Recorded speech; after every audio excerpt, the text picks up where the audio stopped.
Listo. Bueno, muy buenas noches con todos.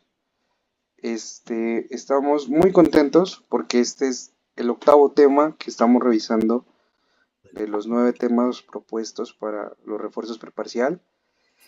Y esta noche nos acompaña un invitado muy querido de mi parte porque es una persona que me ha apoyado mucho en mi formación. Fue de los primeros que estuvieron ahí cuando yo me lancé a este hermoso camino de la docencia. Y pues sí, ahora tengo el honor de llamarlo colega y amigo. Tenemos a Juan José Guevara de noveno semestre de Medicina de la UCEBA, quien nos va a hablar del enfoque del paciente con disnea. Entonces, Juanjo, muy orgulloso de que te lances por este tema y pues a darle con toda. Muchas gracias. Bueno, muy buenas noches a todos. Pues hoy vamos a hablar de lo que dijo nuestro compañero Julián Chalapud, que lo estimo muchísimo, lo quiero muchísimo, que es el enfoque clínico de la disnea, que es uno de los síntomas más frecuentes en urgencias y en la medicina interna, pues fundamental que todo el mundo sepa qué es disnea. La disnea, pues, a veces, muchas veces en la práctica o en la presentación del paciente podríamos utilizarla de una manera indiscriminada o no usada como corresponde. Entonces, pues aquí la idea es dejar todo claro. Pues pensar desde su fisiopatología, su clasificación clínica y sobre todo pues cómo llegar a una hipótesis diagnóstica razonada, porque es multifactorial, es un síntoma que se presenta gracias a muchas causas, entonces por eso es lo primordial es que podamos lograr una hipótesis de qué es lo que la está causando. Eh, entonces, en el contexto clínico del paciente, y todo esto, yo organicé este índice que pues es básicamente el concepto de la disnea, donde se dice que no es un signo sino un síntoma, fisiopatología, enfoque clínico, diagnóstico, nociones del manejo que no van a ser a profundidad porque pues vamos a ver que cada patología tiene que corresponder a un manejo propio y unos casos clínicos que más que para enredar y ser complejos, son todo lo contrario, más para enlazar saberes. Entonces, la disnea no es un signo clínico, es un síntoma. Y como es un síntoma, es subjetivo, ¿cierto? O sea, solamente la puede percibir la persona que lo experimenta y por tanto ella misma es quien lo notifica. Es un síntoma de incomodidad respiratoria o de sed de aire.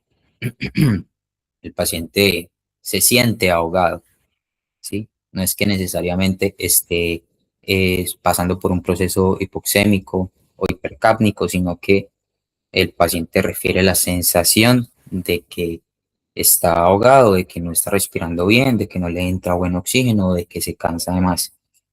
Y yo como médico debo objetivarlo viendo características clínicas, ¿cierto? Darle un puntaje si puedo, una clasificación, determinar pues cuál es la condición de estabilidad hemodinámica del paciente. Mientras que los signos bueno, por ejemplo, signos de manifestaciones objetivas como puede ser taquipnea, que sería la primera respuesta frente a frente a frente a un patrón disneico, de respiración disneica, uso de músculos accesorios, que el paciente esté cianótico, ¿cierto? Las cosas que yo puedo observar y que no siempre es patológico, porque todos podemos presentar disnea fisiológica, por ejemplo, al subir varios pisos o al hacer un ejercicio intenso, ¿sí? Al subir varias escalas. Es normal que todos presenten disnea, que es como espero pues que todos que presenten disnea, todos los que escuchen esta charla. Es un marcador de enfermedad sistémica, es un predictor también de mortalidad, es de los principales motivos de consulta en urgencias, un cuarto de la población sufre este síntoma. Y pues gracias a su multifactorialidad, como había dicho, nosotros debemos hacernos responsables pues de todas sus posibles causas de etiologías, que dependiendo pues, vamos a ver que le vamos a dar un enfoque según su temporalidad, si es aguda, subaguda o si es crónica, pero en su mayoría lo que se reporta es que entre el 80 y el 90% de las causas de la disnea son pulmonares o cardíacas o cardiopulmonares. De ahí ya se vienen las neuromusculares, sistémicas como metabólicas como anémica, perdón, anemia, obesidad, que sea un adulto mayor, que tenga un mal acondicionamiento físico, o sea, el sedentarismo, que sea hipotiroideo, que tenga algún proceso infeccioso. Bueno, con lo que respecta pues a la fisiopatología, eh, lo primero es verlo desde el punto de vista fisiológico, ¿cierto? Porque la respiración sabemos que está regulada por centros en el tronco encefálico, principalmente pues en la protuberancia y en la médula oblongada, que esos centros son quienes dan el ritmo respiratorio y que este sistema pues también está integrado por unos mecanismos quimiorreceptores y mecanorreceptores que van a detectar cambios de oxígeno, CO2 y pH de la sangre o distensibilidad muscular para así darle información al centro nervioso central de cómo es que debe respirar o de cómo es que está funcionando el sistema, ¿cierto? ¿Qué es lo que está pasando en el cuerpo? Entonces, básicamente la disnea aparece cuando hay una desconexión entre lo que el cerebro ordena y lo que el cuerpo logra ejecutar. El cuerpo ya entendió que no está sacando de pronto, es un paciente que tiene sí, enfermedad obstructiva crónica, pulmonar crónica, en EPOC. Entonces, el paciente sí logra entrar el aire, pero no logra sacarlo en su totalidad. ¿Qué va a hacer? Va a acumular CO2 por el intercambio gaseoso, ya no va pues a poder expulsarlo correctamente y se va a colocar un poquito ácida esa sangre. Entonces, estos quimiorreceptores que están ubicados centralmente en el bulbo raquídeo y periféricamente en el cuerpo carotídeo, como se muestra en esta imagen que saca del Harrison, pues le dicen, mandan una señal aferente al bulbo raquídeo de la corteza sensitiva de, ojo, estoy un poquito ácido o estoy un poquito alcalino, necesito que, que mueva la función respiratoria, que como respuesta la corteza motora dice músculos respiratorios a moverse, el diafragma a moverse, que tendríamos como respuesta taquipnea.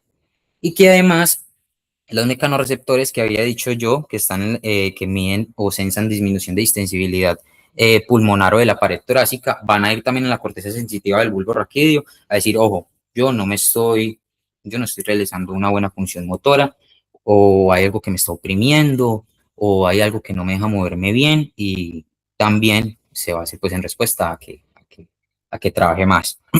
Y aparte, la corteza sensitiva nos va a dar la sensación de que estamos pasando por un mayor trabajo respiratorio, ¿cierto? Eso sería como lo que tendría para contar básicamente de la fisiopatología, aunque no está muy bien esclarecida, pero pues es como la manera en la que se explica.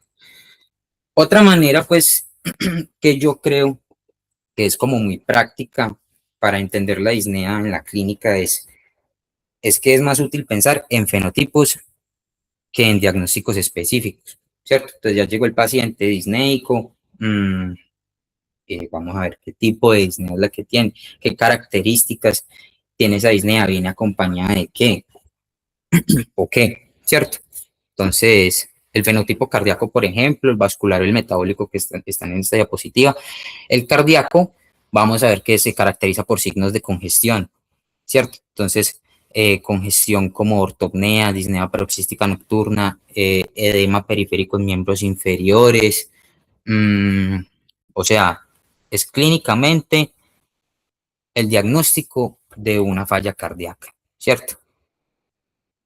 El fenotipo obstructivo, que es el respiratorio obstructivo, que es el fenotipo que se asocia principalmente a enfermedades que generan aumento de la resistencia de la vía aérea, como el asma y pues el EPOC, donde los pacientes pues suelen describir que la disnea es una sensación de opresión torácica y de dificultad para sacar el aire de los pulmones.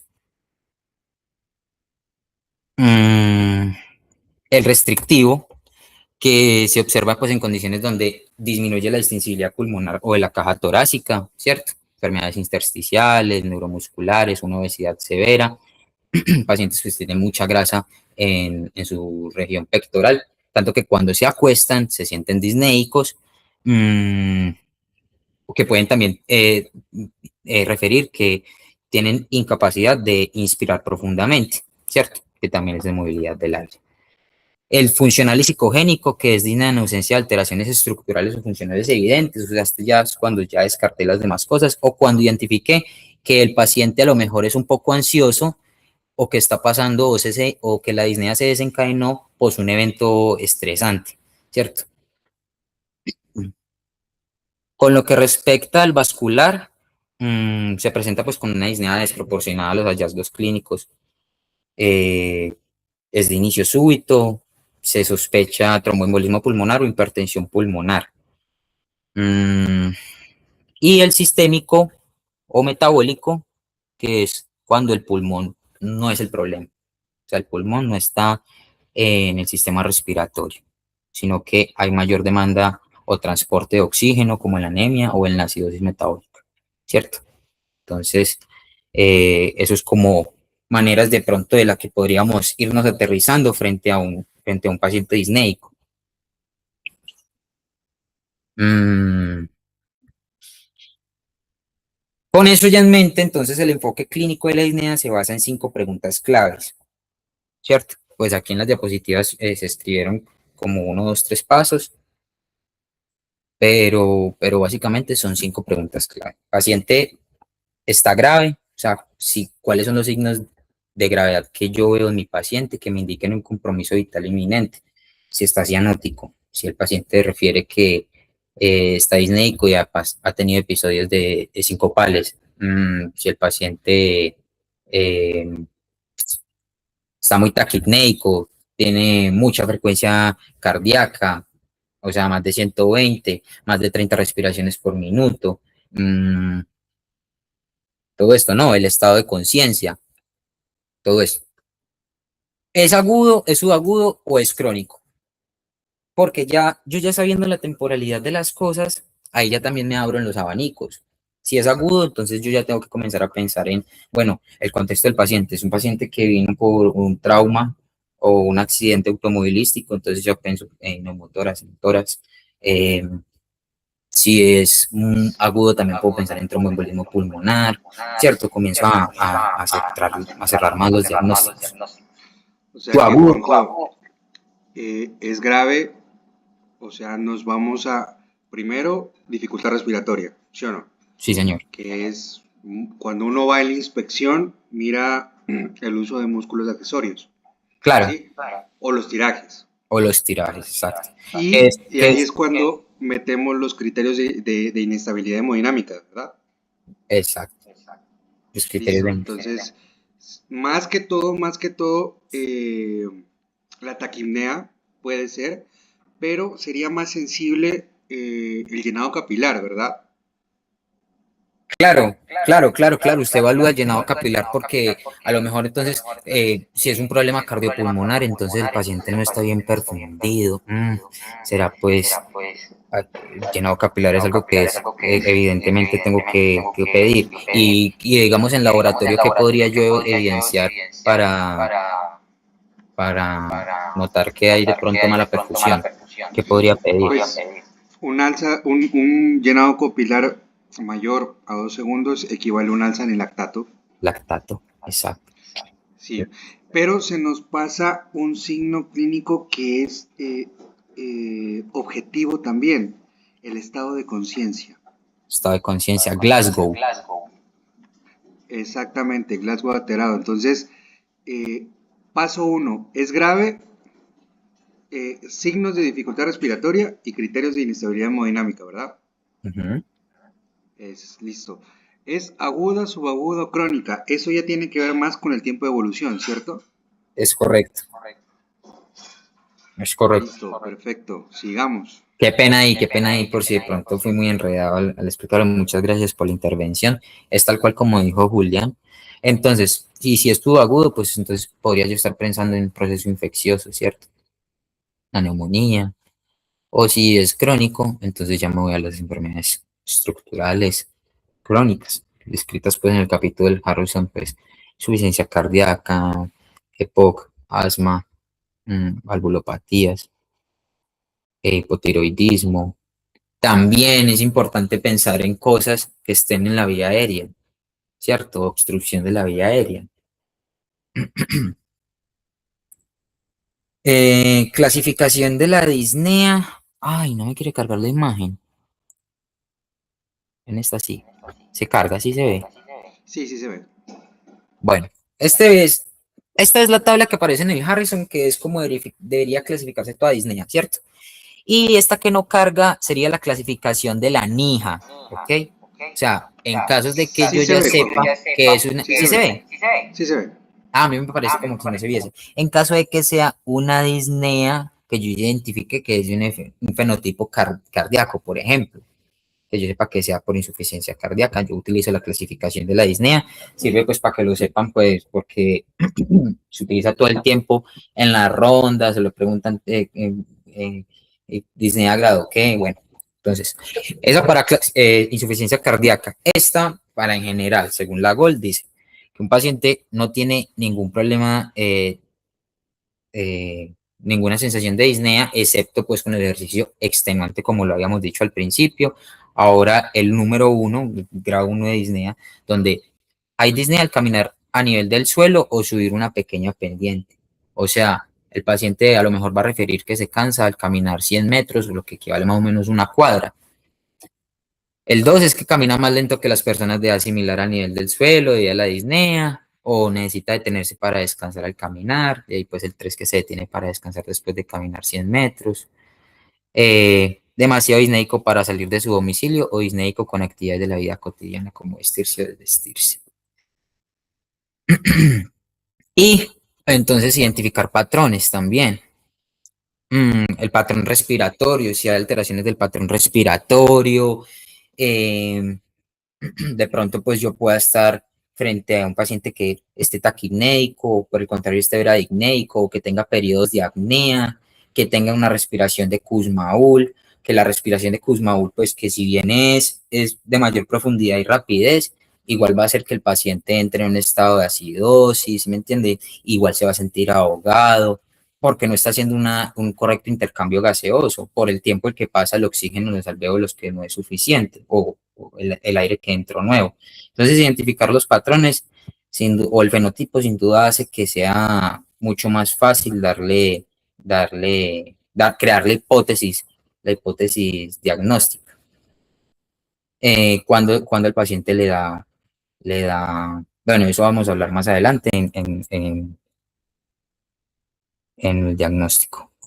Un posible algoritmo para valorar el paciente con disnea es hacer pues una anamnesis, exploración física más la oximetría durante la marcha, valoración del flujo, eso también lo propone el Harrison, pues podrían aprendérselo. El paciente se llegó al diagnóstico, sí, orientar el tratamiento, no, estudios adicionales, bla, bla.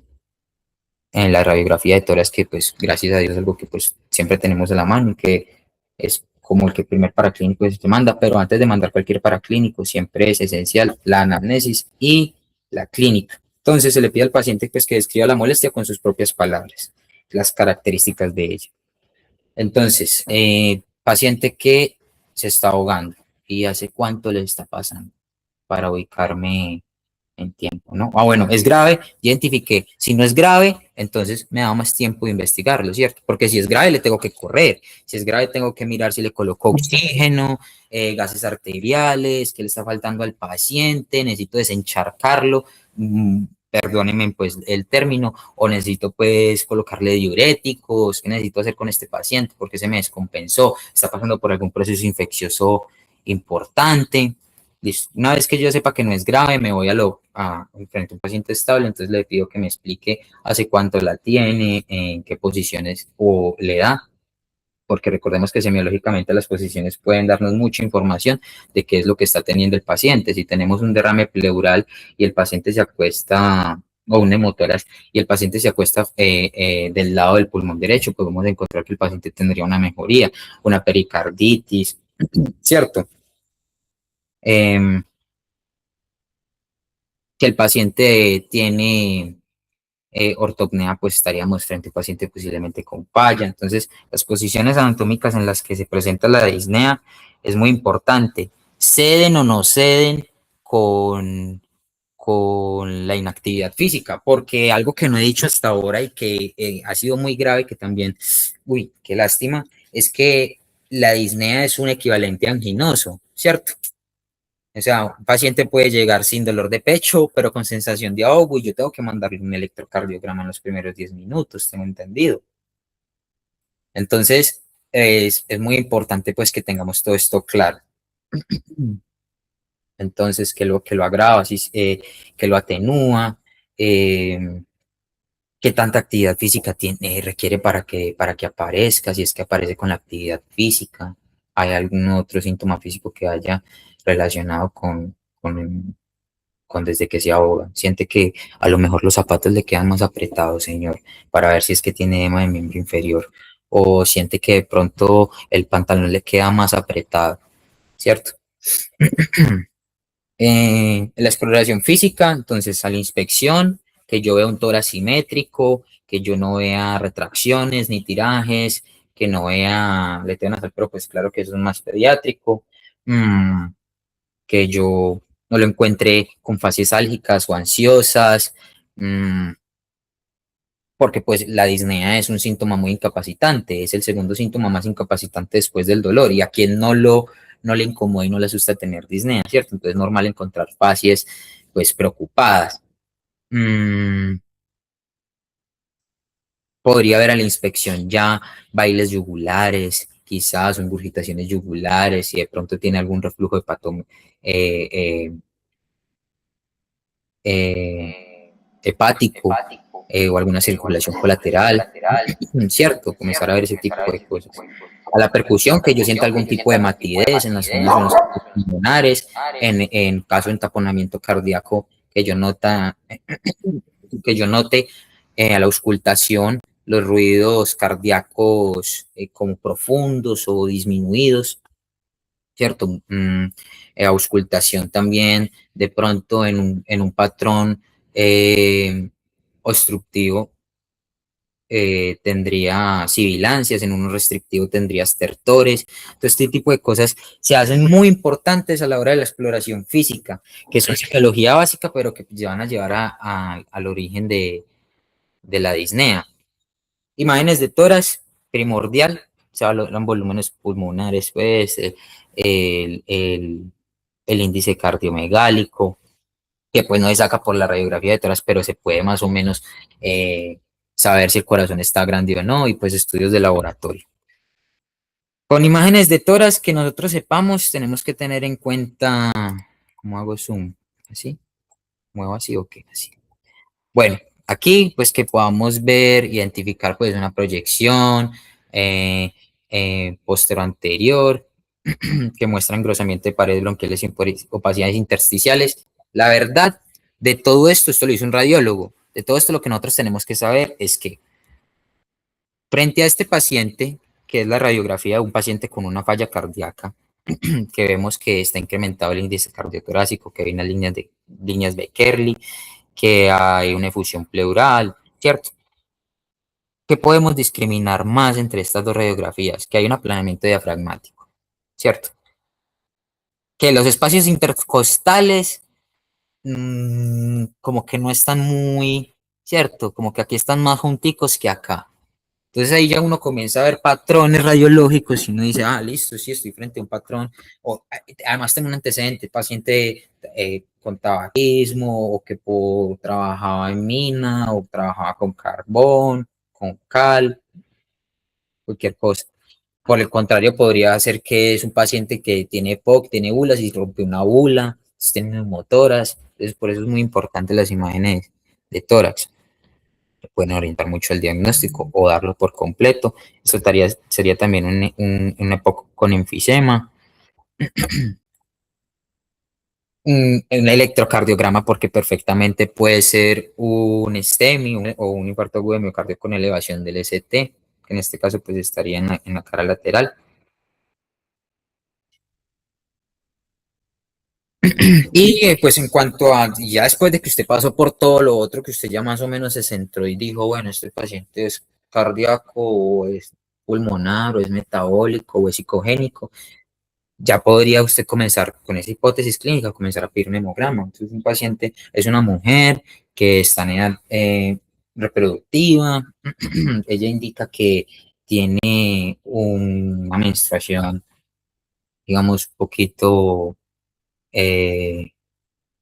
un ciclo menstrual, perdón, un poquito regular o irregular, el sangrado le dura 15 días, le llega cada 15 también, es abundante, o se utiliza más de 6 toallas al día.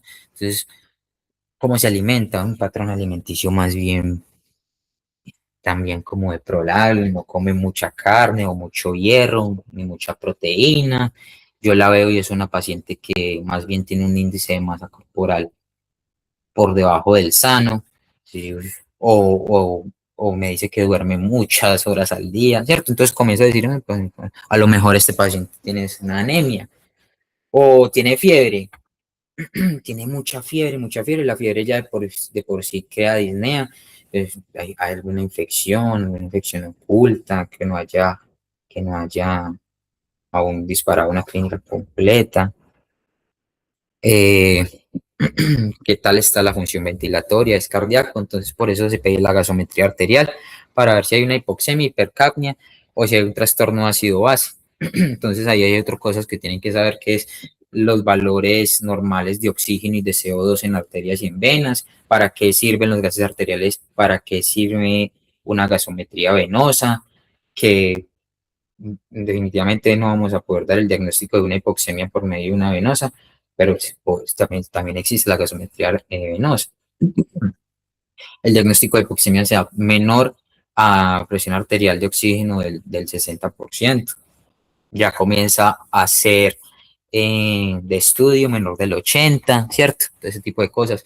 Si estamos frente a un paciente que le estamos sospechando una falla cardíaca agudamente descompensada, entonces podríamos pedirle un BNP, un ProBNP, cómo están las troponinas para ver si de pronto es que hay alguna afectación del músculo miocárdico, si estamos frente a algún síndrome coronario agudo. Ya le pedimos un electrocardiograma antes de esto. Antes de eso ya teníamos un rayos X y un electrocardiograma. El dímero D, que pues no descarta no confirma el TEP, pero sí lo descarta si es que estamos frente a una clínica que a lo mejor no nos dice que es tanto un tromboembolismo pulmonar, pero podría hacerlo, porque siempre podría hacerlo. Si estamos frente a un paciente hiperperfundido, un lactato, un hipotiroideo, un TSH, tiene una motilidad gástrica un tránsito gástrico, perdón, muy lento. Es un paciente que se le cae mucho el pelo, está un poquito subido de peso, yo lo veo más bien como un poquito adormecido, también refiere que duerme mucho o que sufre mucho sueño en el trabajo, o que no se está concentrando muy bien, o en la consulta yo lo pregunto y le veo cosas y lo veo desconcentrado.